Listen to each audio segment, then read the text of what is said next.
Hello दोस्तों, तो कैसे हैं आप लोग। तो दोस्तों, उम्मीद करता हूँ कि आप सब बढ़िया होंगे और आप अपनी तैयारी को एकदम बेहतरीन तरीके से कर रहे होंगे।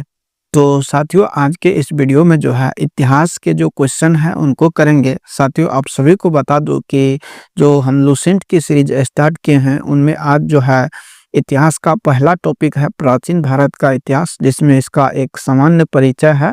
तो इसको देखेंगे। साथियों, आप सभी को बता दूं कि इससे पहले जो है मैंने पॉलिटी का जो है 5-6 चैप्टर को कवर किए हैं। अगर आप लोग उनको नहीं देखे हैं तो उनको जरूर देख लीजिएगा। और इसी प्रकार इतिहास में जो है प्राचीन भारत के इतिहास में कुल जो है 11 टॉपिक है। तो इन 11 टॉपिक को लगभग 15 वीडियो में खत्म करेंगे और उसके बाद जो है सीधे मॉडर्न जो है हिस्ट्री को देखेंगे। तो चलिए शुरुआत करते हैं। आज क्वेश्चन की संख्या इसमें 45 है। तो आप लोग 45 क्वेश्चन को देखिएगा और इसमें से कितने क्वेश्चन सही कर पाते हैं वो लोग अंत में जरूर बताना। तो देखिए, आपके सामने पहला क्वेश्चन है कि इतिहास के तहत अध्ययन किया जाता है। तो इतिहास के तहत किसका अध्ययन किया जाता है? तो यहाँ सही उत्तर हो जाएगा अतीत का, समाज का, या शासन का, या पर्यावरण का। तो आंसर जो है ऑप्शन नंबर ए हो जाएगा, अतीत का। तो आप लोग इसको ध्यान रखना साथी। अगला क्वेश्चन है कि प्रथम यूनानी इतिहासकार कौन था? तो इसका जवाब बताइए। तो इसका सही जवाब हो जाएगा हेरोडोटस। कौन था? हेरोडोटस था प्रथम यूनानी इतिहासकार।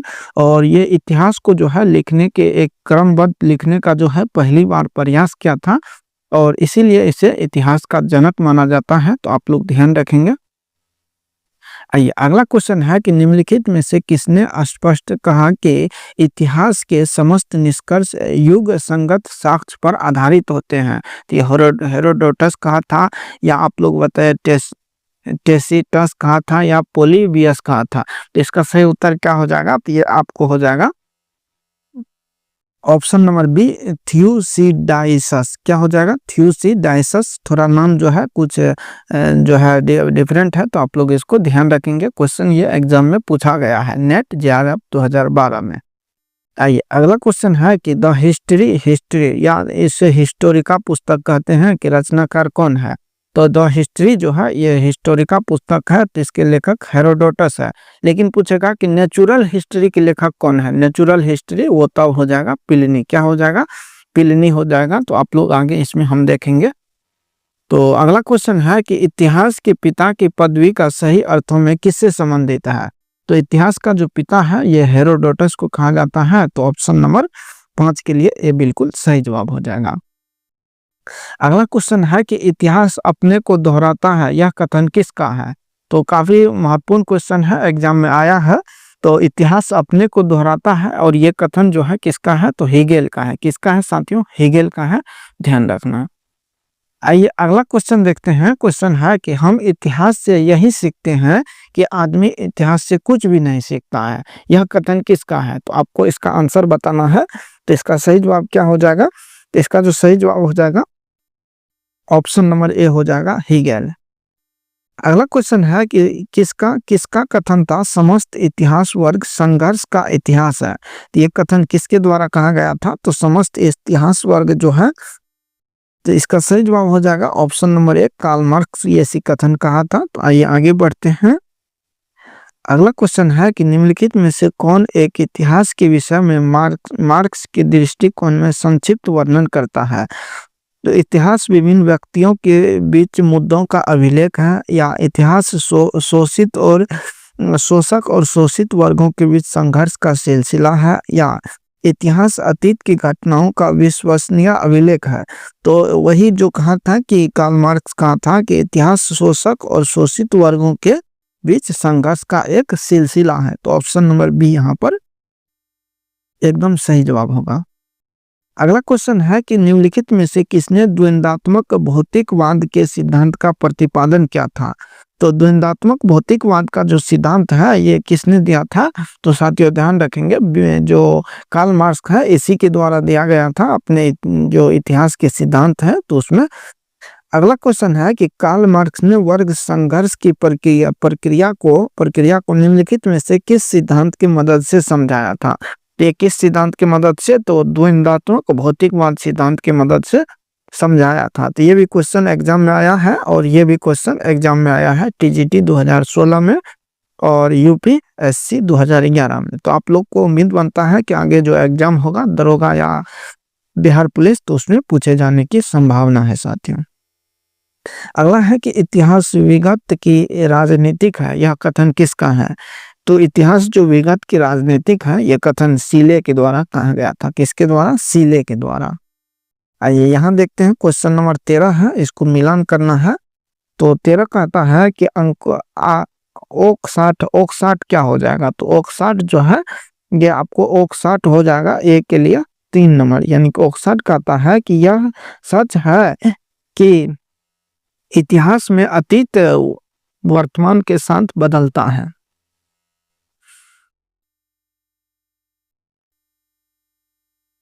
आगे अगर देखते हैं तो आगे एक का क्या हो जाएगा? तो एक का जो है आपको यहाँ पे 3 नंबर हो जाएगा। इसी तरह अगर बी की बात करूँ तो बी के लिए जो है ट्रेवलिन कहता है, एक इतिहासकार है और इतिहास के बारे में ये अपना परिभाषा देता है कि ट्रेवलिन कहता है कि इतिहास का महत्व जो है वैज्ञानिक नहीं है। तो बी के लिए 4 हो जाएगा। इसी तरह जो है ए का देख लीजिए, ऑप्शन ई दोनों से अगर आप जानते हैं तो बना सकते हैं। तो ए के लिए 3 देखिए, तो 3 जो है केवल ऑप्शन नंबर ए में है, तो इस प्रकार हमारा आंसर क्या हो जाएगा? तो ऑप्शन नंबर ए हो जाएगा। तो आप लोग इसको मिलान कर लीजिए। आइए अगला क्वेश्चन है, क्वेश्चन नंबर 14 देखते हैं कि किस इतिहास दर्शन शास्त्री ने कहा था कि समस्त इतिहास समकालीन इतिहास है? तो समस्त इतिहास जो समकालीन इतिहास है, ऐसा कथन किसके द्वारा कहा गया था? ये कहा था क्रोचे के द्वारा। किसके द्वारा? क्रोचे के द्वारा। ऑप्शन नंबर बी आप लोग को ध्यान रखना है। अगला क्वेश्चन है कि इतिहास वर्तमान एवं अतीत के बीच संघर्षहीन वार्ता है, यह कथन किसने कहा था? तो इतिहास वर्तमान एवं अतीत के बीच जो संघर्ष वार्ता है साथियों, ये कथन आपको कहा गया था ई.एच. कार के द्वारा। किसके द्वारा? ई.एच. कार के द्वारा। अगला क्वेश्चन देखिए कि तिथि के साथ प्रयुक्त होने वाला बीसी का संक्षिप्त अक्षर क्या है? तो आप लोग इस तरह से अगर बात करें तो बीसी जो होता है बिफोर क्राइस्ट होता है, यानी कि ईसा मसीह का जन्म से जो है पहले की बात कर रहा है। तो बिफोर क्राइस्ट या इसे ईसवी पूर्व लिखते हैं, तो ऑप्शन नंबर ए हो जाएगा। इसी तरह होता है ईसा मसीह के जन्म के बाद जो इधर रहता है, जैसे इधर ये हो गया एनो डोमिनी, क्या हो जाएगा? एडी लिखा जाता है, एडी एनो डोमिनी, और इसको हम ईसवी लिखते हैं। तो इस प्रकार बोलता है कि आगे जो है देखेंगे।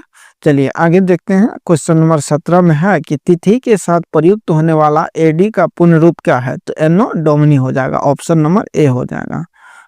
आइए अगला क्वेश्चन देखते हैं। क्वेश्चन है कि 50 वर्ष ईस्वी पूर्व, वर्ष 150 ईस्वी पूर्व के पहले आता है, वर्ष 150 ईस्वी पूर्व के बाद आता है, या जिस वर्ष में 150 ईस्वी पूर्व आता है, या जिस दशक में। तो साथियों यहाँ पे आप लोग को ध्यान देना है, जैसे कि यहाँ पे लिखा है कि 150 ईस्वी पूर्व, तो यानी 150 ईस्वी, यहाँ पर 50 हो जाएगा, यहाँ पर 100 हो जाएगा, और यहाँ पे बात करूँ तो 150 हो जाएगा। ये 150 के बाद आ रहा है, तो क्या हो जाएगा? ऑप्शन नंबर बी हो जाएगा। क्या हो जाएगा? ऑप्शन नंबर बी हो जाएगा कि 150 ईस्वी पूर्व के बाद आता है। आइए अगला क्वेश्चन देखते हैं। क्वेश्चन नंबर 19 कहता है कि 1015 ईस्वी किस शताब्दी में आता है? तो 1015 है ईस्वी है, तो शताब्दी का मतलब होता है 100, और किस शताब्दी में है? तो ये 1000 जैसे लिखा है, तो ये आपको हो जाएगा 11वीं शताब्दी। क्या लिखा है? 11वीं शताब्दी। ऑप्शन नंबर सी हो जाएगा। अगला क्वेश्चन देखिए, यहाँ पे है कि ये संबंध है और ये शुरुआत कब हुआ है उसको बताना है। तो अगर हम बात करें तो शक विजय के उपलक्ष्य में जो है विक्रमादित्य के द्वारा जो है एक संबंध चलाया गया था, शक संबंध। तो यहाँ पे आंसर क्या हो जाएगा? तो देखिए यहाँ पे ए के लिए विक्रम संबंध जो है, ये यहाँ पे ए के लिए 4 हो जाएगा 58 एडी में। इसी तरह अगर बात करूँ तो बी के लिए जो है आपको क्या हो जाएगा? बी के लिए जो है शक संबंध 78 एडी में शुरू हुआ था, 78 ईस्वी में, यानी कि कनिष्क जो है, कनिष्क का राज्याभिषेक हुआ था, तो इसीलिए 78 एडी में शक संबंध शुरुआत हुआ था। तो इस प्रकार गुप्त की अगर बात करूँ तो 320 ईस्वी में जो है चंद्रगुप्त प्रथम की राज्याभिषेक से ये गुप्त संबंध की शुरुआत होती है, और कली के लिए आपको हो जाएगा ऑप्शन नंबर ए, यानी कि डी का 1 नंबर हो जाएगा। तो इस प्रकार जो है हमारा आंसर क्या निकल के आएगा? ऑप्शन नंबर डी जो है बिल्कुल सही उत्तर निकल के आएगा। तो देखिए डी नंबर यहाँ पे आंसर हो जाएगा। आगे बढ़ते हैं, क्वेश्चन नंबर देखिए 21 है कि विक्रम संवत प्रारंभ हुआ था। तो अभी देखे हैं तो विक्रम संवत जो है ये कब प्रारंभ हुआ था, तो 58 ईस्वी पूर्व। कब? 58 ईस्वी पूर्व में प्रारंभ हुआ था। शक की जो शाखा, उज्जैन शाखा को जो है पराजित करने के उपलक्ष्य में ये विक्रम संवत शुरुआत हुआ था। अगला देखिए, शक संवत को प्रारंभ किस सम्राट के शासनकाल में 78 एडी में हुआ था। तो शक संवत जो है ये कनिष्क के द्वारा शुरू किया गया था। अगला है कि भारत का राष्ट्रीय पंचांग किस संवत पे आधारित है। तो भारत का जो राष्ट्रीय पंचांग है ये शक संवत पे आधारित है। तो ऑप्शन नंबर ए यहाँ पर सही जवाब होगा। अगला क्वेश्चन है कि गुप्त संवत 319-20 को प्रारंभ करने का श्रेय किसे दिया जाता है। तो गुप्त संवत 319-20 जो है ये प्रारंभ करने का श्रेय जो है आपको किसको, चंद्रगुप्त प्रथम को जाता है। ऑप्शन नंबर ए बिल्कुल सही जवाब होगा। अगला क्वेश्चन है कि चंद्रगुप्त प्रथम ने गुप्त संवत प्रारंभ किस उपलक्ष्य में किया था। तो ये जो है अपने राज्य आरोहण के स्मारक के रूप में किया था, या शकों के उन्मूलन के रूप में, या हुनों को परास्त करने के उपलक्ष्य में। तो इसके लिए जो सही जवाब हो जाएगा वो हो जाएगा अपने राज्य आरोहण के रूप में किया था। तो ऑप्शन नंबर ए बिल्कुल सही जवाब होगा। अगला क्वेश्चन देखिए, निम्नलिखित कथन पर विचार कीजिए और कथन का सही उत्तर बताइए। तो जैसे विक्रम संवत 58 ईस्वी पूर्व आरंभ हुआ था, शक संवत 78 एडी में, और गुप्त संवत जो है इतना में, और जो भारत में मुसलमान शासन का युग है 1912। ये गलत हो जाएगा। तो ऑप्शन नंबर क्या हो जाएगा, ऑप्शन नंबर सी यहाँ पर एकदम सही हो जाएगा, 1, 2 और 3। चलिए आगे देखते हैं, क्वेश्चन नंबर 27 है कि हर्षवर्धन ने 606 ईस्वी में हर्ष संवत की स्थापना किस उपलक्ष्य में कराया था। तो साथियों अगर आप लोग पढ़े होंगे तो हर्षवर्धन का जो शासनकाल है 606 से लेकर के 647 तक है। तो ये अपने राज्य आरोहण के उपलक्ष्य में शक हर्ष संवत चलाया था। तो ऑप्शन नंबर ए यहाँ पर बिल्कुल सही जवाब हो जाएगा। आगे क्वेश्चन है कि निम्नलिखित में से वह कौन सा संवत है जो कलचुरियों द्वारा प्रयुक्त किए जाने के कारण कलचुरी संवत कहलाता है। तो कलचुरी संवत जो है ये क्या हो जाएगा, तो इसके लिए सही जवाब आपको हो जाएगा त्रिकुटक संवत। तो ऑप्शन नंबर ए यहाँ पर बिल्कुल सही जवाब होगा। आगे देखिए, क्वेश्चन है 29 नंबर की चालुक्य विक्रम संवत का प्रचलन किसने किया था। काफी मोस्ट इंपॉर्टेंट है। तो चालुक्य विक्रम संवत का जो प्रारंभ है ये आपको हो जाएगा विक्रमादित्य 6 के द्वारा। किसके द्वारा, विक्रमादित्य 6 के द्वारा। अगला है कि निम्नलिखित में से किसे एक नए संवत चलाने का यश प्राप्त है। तो नया संवत जो है किसके द्वारा चलाया गया था, तो ये आपको सही जवाब हो जाएगा साथियों। इसके लिए एक बंगाल के शासक थे लक्ष्मण सेन के द्वारा। तो ऑप्शन नंबर डी यहाँ पर एकदम सही जवाब हो जाएगा। अगला क्वेश्चन है कि निम्नलिखित में से कौन सा वर्ष दिसंबर 2009 में शक संवत का वर्ष था। तो शक संवत के लिए जो है आपको क्या करना होगा, दिसंबर 2009 जो है ये शक संवत। तो इसके लिए सही जवाब जो है आपको क्या हो जाएगा, तो इसमें से आपको कितना घटाना होगा। तो यहाँ पर आंसर ऑप्शन नंबर ए हो जाएगा 1931। शक संवत और विक्रम संवत में जो है लगभग 135 वर्ष का अंतर है। इस प्रकार से अगर हम बात करें तो जैसे ये ग्राफ है तो यहाँ पे 0 है ईसा मसीह के जन्म, इधर से यहाँ पे 57 ईस्वी पूर्व जो है यहाँ पे और इसके बाद 78 ईस्वी में। तो 78 ईस्वी यहाँ पे कनिष्क का राज्य आरोहण होता है। तो यहाँ पे शक संवत के प्रारंभ होता है। तो यहाँ से बोलता है यहाँ आने के लिए, तो इसमें से हम 78 को माइनस कर देंगे। तो यहाँ पे हमारा आंसर ऑप्शन नंबर ए हो जाएगा। अगला है कि विक्रम संवत 2070 ईस्वी संवत में रूपांतरित कीजिए। तो इसको ईस्वी संवत में रूपांतरित करने के लिए क्या करना होगा, तो इसमें से हमको घटाना होगा। तो देखिए इसका जो सही जवाब निकल के आएगा वो निकल के आएगा 2013। क्या निकल के आएगा, 2013। अगला क्वेश्चन देखिए कि विक्रम संवत और शक संवत के आरंभ के बीच कितने वर्ष का अंतर है। तो यहाँ पे 135 वर्ष का अंतर हो जाएगा। अगला क्वेश्चन है कि पुलकेशिन फर्स्ट का बदामी शिलालेख शक वर्ष 465 का दिनांकित है। यदि इसे विक्रम संवत में दिनांकित किया जाए तो ये क्या होगा। तो इसमें जो है 135 जुड़ जाएगा। तो 135 जोड़ने के बाद हमारा आंसर क्या हो जाएगा, 600 ईस्वी हो जाएगा। अगला क्वेश्चन देखिए कि राजस्थान सरकार के कैलेंडर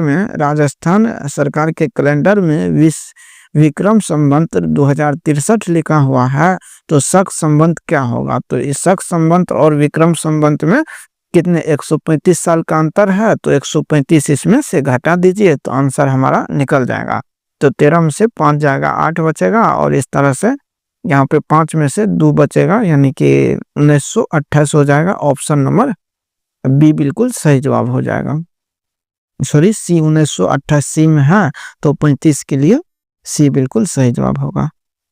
अगला क्वेश्चन है कि पुरातत्व में स्तर विन्यास पद्धति निम्नलिखित में से किसको समझाने के लिए प्रयुक्त की जाती है? तो स्तर विन्यास पद्धति जो है ये आपको किसको, तो भौतिक अवशेष के क्रमिक निक्षेप को, तो ऑप्शन नंबर बी हो जाएगा सही जवाब। अगला क्वेश्चन है कि कार्बन 14 तिथि का निर्धारण पद्धति का विकास किसने किया था? तो ये विलियर्ड लिब्बी के द्वारा किया गया था। किसके द्वारा? विलियर्ड लिब्बी के द्वारा। अगला क्वेश्चन है कि काष्ठ, अस्थि और शंख ये सब क्या हो गया? एक प्रकार का जीवाश्म है, जीवों का अंश है कि पुरातत्व नमूने का काल निर्धारण करने के लिए निम्नलिखित में से कौन सा अपनाया जाता है? तो इसके लिए कार्बन 14 का हम प्रयोग करते हैं। अगला क्वेश्चन देखिए, क्वेश्चन है कि कार्बन डेटिंग की आयु निर्धारण में प्रयुक्त होता है किसके? तो यह जीवाश्म की आयु के लिए प्रयुक्त होता है। अगला क्वेश्चन है कि प्राग ऐतिहासिक का अंत एवं इतिहास का आरंभ तब माना जाता है जब मानव ने चलना सीखा था, मानव ने एक दूसरे से बातचीत करना सीखा था, या मानव ने लिखना सीखा था। तो यहाँ सही हो जाएगा ऑप्शन नंबर सी, मानव ने जब लिखना शुरू किया था। तो 40 के लिए आंसर सी हो जाएगा। अगला क्वेश्चन है कि भारत के संदर्भ में ऐतिहासिक काल का आरंभ कब से माना जाता है? यानी कि ऐतिहासिक काल का मतलब है कि जब मानव जो है लिखना पढ़ना और सब कुछ करना जानते थे। ये आपको हो जाएगा 6ठी शताब्दी ईसा पूर्व, यानी कि महाजनपद काल से जो है आपको हो जाएगा ऐतिहासिक काल। तो ऑप्शन नंबर सी हो जाएगा। बाकी जो ऋग्वैदिक काल है, उत्तर वैदिक काल है और हड़प्पा जो है, ये सब जो है ऐतिहासिक काल के नहीं आते हैं, ये सब आद्य ऐतिहासिक काल में आते हैं। तो आप लोग उसको ध्यान रखना। आगे क्वेश्चन है कि सिंधु सभ्यता को आद्य ऐतिहासिक सभ्यता कहा जाता है क्योंकि इसमें प्रमाण मिला है लेखन का, तांबा का, काला का या मिट्टी के बर्तन बनाने का। तो आद्य ऐतिहासिक सभ्यता इसीलिए कहा जाता है कि लिखा हुआ तो था लेकिन पढ़ा नहीं गया था। तो इसीलिए हमारा आंसर क्या हो जाएगा? तो 42 के लिए ए हो जाएगा, लेखन का साक्ष्य मिला है। अगला क्वेश्चन है कि शक संबंध पर आधारित राष्ट्रीय पंचांग का एक चैत्र ग्रेगोरियन कैलेंडर के निम्नलिखित तिथियों में से किसके एक अनुसार होगा? तो यहाँ पे जो सही जवाब हो जाएगा ऑप्शन नंबर ए हो जाएगा, 22 मार्च या 21 मार्च। तो ऑप्शन नंबर ए 43 के लिए सही जवाब होगा। अगला है कि किसने इतिहास को प्राचीन, मध्यकालीन, आधुनिक 3 भागों में बांटने का रीति रिवाज चलाया था? ये आपको ये सही जवाब जो हो जाएगा इसके लिए, तो इसका सही जवाब हो जाएगा सिलेरियस। क्या हो जाएगा? सिलेरियस हो जाएगा, ऑप्शन नंबर डी। नेक्स्ट अगला और लास्ट क्वेश्चन है कि निम्नलिखित में से किसने गुप्त संबंध के प्रारंभ के निर्धारण के संबंध में महत्वपूर्ण सूचना दिया था? तो गुप्त संबंध के बारे में जो सूचना दिया था वो आपको हो जाएगा क्या? तो ये हो जाएगा अलबरूनी, ऑप्शन नंबर डी हो जाएगा। क्या हो जाएगा? ऑप्शन नंबर डी हो जाएगा, अलबरूनी। क्या हो जाएगा? अलबरूनी को आप लोग ध्यान रखेंगे। तो साथियों ये सारे मोस्ट इम्पोर्टेंट क्वेश्चन था, आप सभी को देख लीजिए। आसान जो बेहतरीन तरीके से आप लोग को जो है याद रखना है इन सभी क्वेश्चन को। और नेक्स्ट जो वीडियो है उसमें ऐतिहासिक स्रोत से जो क्वेश्चन बनेंगे उसमें लगभग 80 क्वेश्चन है, तो उनको आप लोग एक बार कल जो है पढ़ के आना है। तो उम्मीद करता हूँ कि आप सबको पसंद आया होगा। तो साथियों थैंक यू।